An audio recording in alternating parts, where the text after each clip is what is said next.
कर्म का फल। एक लड़की थी। वह बड़ी सुंदर थी। शरीर उसका पतला था, रंग गोरा था, मुखड़ा गोल था, बड़ी बड़ी आंखें कटी हुई अंबियों जैसी थी, लंबे लंबे काले काले बाल थे। वह बड़ा मीठा बोलती थी। धीरे धीरे वह बड़ी हो गई। उसके पिता ने कुल के पुरोहित था, नाई से वर की खोज करने को कहा। उन दानों ने मिलकर एक वर तलाश किया। न लड़की ने होने वाले दूल्हे को देखा, न दूल्हे ने होने वाली दुल्हन को। धूमधाम से उनका विवाह दूल्हे का सेहरा सुहाना लगता है, दुल्हन का तो दिल दीवाना हो गया। जब पहली बार लड़की ने पति को देखा तो उसकी बदसूरत शक्ल को देखकर वह बड़ी दुखित हुई। इसके विपरीत लड़का सुंदर लड़की को देखकर फूला न समाया। रात होती तो लड़की की सास दूध औंटकर उसमें गुड़ या शक्कर मिलाकर बहू को कटोरा थमा देती और कहती, जा अपने लाड़े पति को पिला। वह कटोरा हाथ में लेकर पति के पास जाती और बिना कुछ बोले चुपचाप खड़ी हो जाती। उसका पति दूध का कटोरा ले लेता और पी जाता। इस तरह कई दिन बीत गए।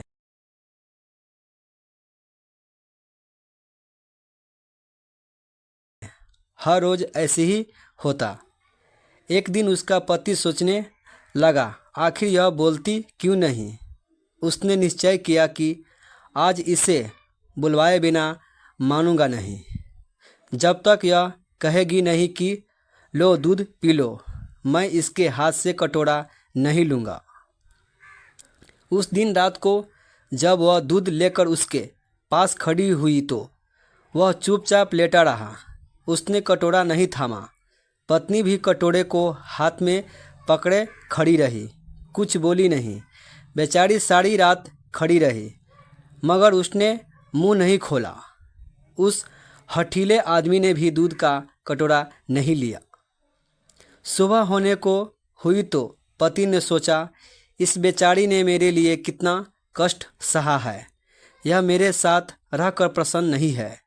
इसे अपने पास रखना इसके साथ घोर अन्याय करना है। इसके बाद वह उसे उसके पीहर छोड़ आया। बेचारी वहाँ भी प्रसन्न कैसे रहती। वह मन मन ही कुढ़ती। वह घुटकर मरने लगी। उसके कोई बीमारी नहीं थी। वह बाहर से एकदम ठीक लगती थी। माता पिता को उसके विचित्र रोग की चिंता होने लगी। वह बहुत से वैद्यों और ज्योतिषियों के पास गए, पर किसी की समझ में उसका रोग नहीं आया। अंत में एक बड़े ज्योतिष ने लड़की के रंग रूप और चाल ढाल को देखकर असली बात जान ली। उसने उसके हाथ की रेखाएं देखी। ज्योतिष ने बताया, बेटी, पिछले जन्म में तूने जैसे कर्म किए थे तुझे ठीक वैसा ही फल मिला रहा है। इसमें न तेरा दोष है न तेरे पति का।